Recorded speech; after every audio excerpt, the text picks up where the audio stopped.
أعوذ بالله من الشيطان الرجيم. بسم الله الرحمن الرحيم. ولتكن منكم أمة يدعون إلى الخير ويأمرون بالمعروف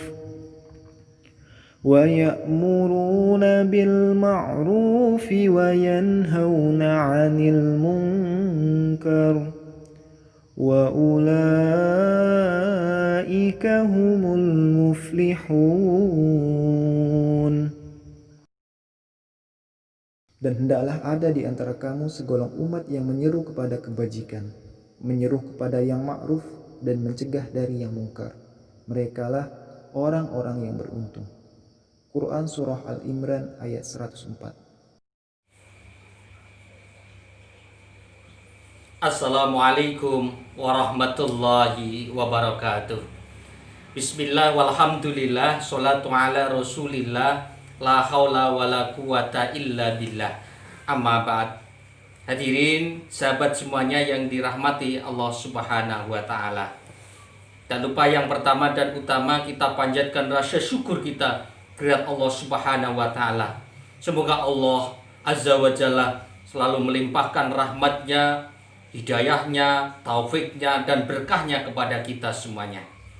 Hadirin yang berbahagia, sesuai dengan ayat yang tadi diperdengarkan di awal, manusia, umat muslim diperintahkan untuk berdakwah di jalan Allah. Dakwah artinya mengajak, memanggil, menyeru kepada kebaikan. Atau dalam bahasa lain, amar ma'ruf nahi mungkar. Mengajak kepada kebaikan dan mencegah kepada kemungkaran. Urgensinya apa? Tujuannya apa? Dalam rangka memperoleh kebahagiaan dunia dan akhirat. Hadirin yang dirahmati Allah, bagaimana metodologi dakwah kita bisa kita lihat. Dakwah bisa kita lakukan dengan dalam berbagai perspektif. Pertama, dakwah yaitu dengan lisan yang sering kita dengarkan, sering kita lihat, yaitu dalam konteks perkataan, ceramah ataupun pidato. Di cara klasik dilakukan di mana-mana. Metode dakwah dengan ceramah, dengan pidato menghadirkan khalayak secara umum. Persoalannya bagaimana dalam kondisi teknologi seperti ini, dalam kondisi pandemi COVID-19 yang mengharuskan kita semuanya untuk tidak bertemu bertatap muka, kontak secara langsung, harus menjaga protokol kesehatan. Maka ada satu solusi alternatif, yang kedua yaitu dilakukan dakwah pada saat ini menjadi tantangan kita lewat media sosial, lewat cara tidak langsung, dengan cara daring dan lain sebagainya. Itu cara yang kedua. Yang ketiga, dakwah bisa dilakukan dengan cara bilhal, yaitu dengan sikap, perilaku, dan perbuatan. Ini sangat efektif sekali. Bagaimana ketika kita menyeru terhadap orang lain, kita memberikan satu contoh keteladanan lewat perbuatan kita, lewat kebaikan kita semuanya. Kita merintahkan kepada saudara kita semuanya mengajak untuk sedekah, kita secara langsung dakwah bihal, kita memberikan contoh mengeluarkan infak dan sedekah. Yang ketiga, dakwah yang luar biasa, yaitu dakwah dengan bil kitabah, dengan tulisan. Ini dilakukan dengan tulisan, dengan menulis, dengan membuat buku, membuat opini, membuat artikel, dan lain sebagainya. Tapi dalam konteks dakwah ini tidak semua orang bisa. Hadirin yang dirahmati Allah, kita kembali kepada saat pandemi COVID-19. Bagaimana ada peluang yang luar biasa, dakwah harus telah dilakukan. Lalu dalam kondisi kita ini COVID, harus menjaga jarak, diharapkan tidak berkerumun dengan jamaah yang banyak. Maka ada solusi alternatif, yaitu dakwah dengan menggunakan metode yaitu media sosial. Saat ini banyak media sosial yang ada di sekitar kita, ada sering digunakan. Ada Facebook, ada WA, ada Instagram, ada YouTube. Banyak para tokoh besar umat muslim yang saat ini melakukan satu terobosan melakukan satu metodologi dakwah dengan manfaatkan IT, dengan manfaatkan yaitu media sosial. Bagaimana keuntungan ketika kita dakwah dengan media sosial?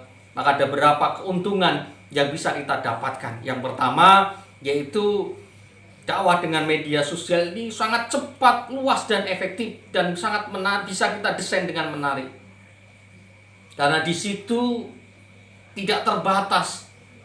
Penggemar media sosial saat ini bisa kita lihat sangat besar sekali.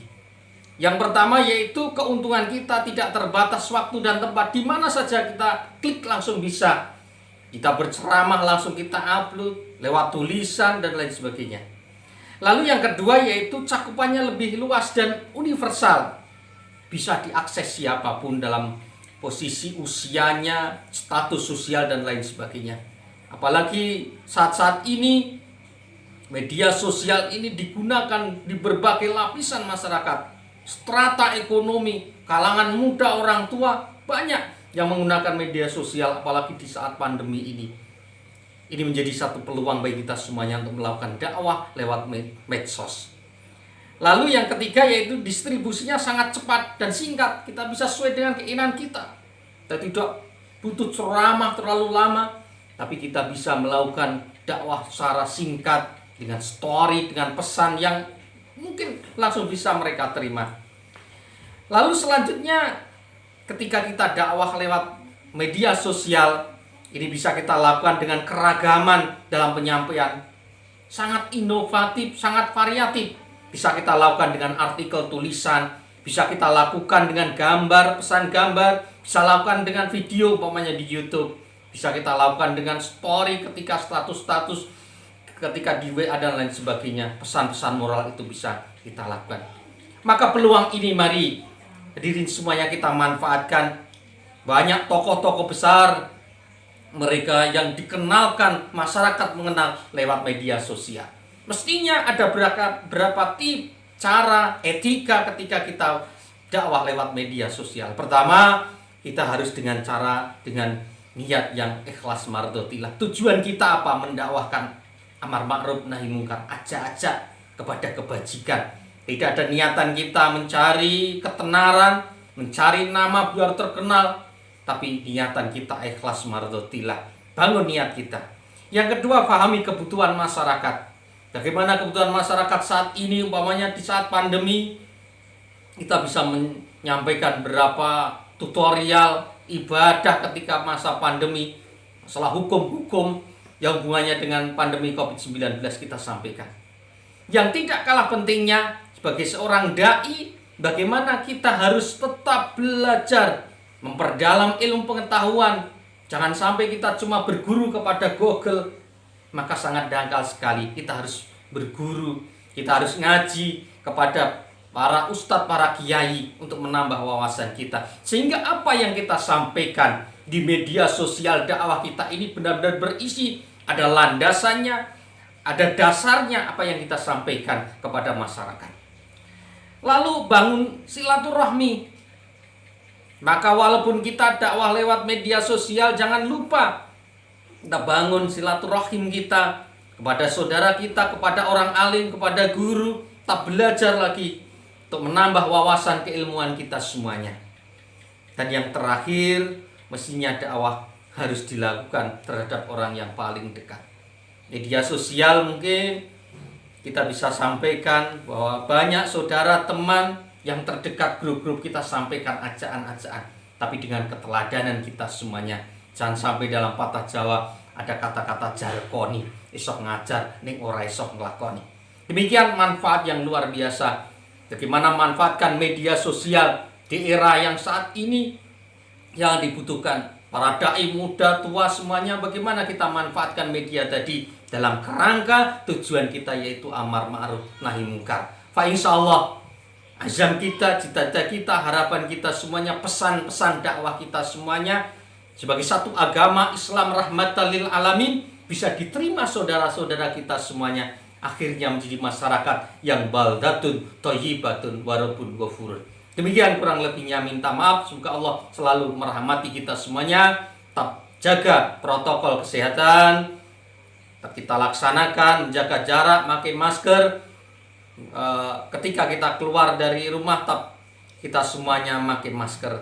Dan tidak lupa ikhtiar tadi harus kita barengi dengan berdoa kepada Allah Subhanahu wa taala. Usaha dulu, kita sandarkan, kita tawakalkan kepada Allah Subhanahu wa taala. Wallahu muwaffiq ila aqwamit thoriq. Kurang lebihnya minta maaf. Assalamualaikum warahmatullahi wabarakatuh.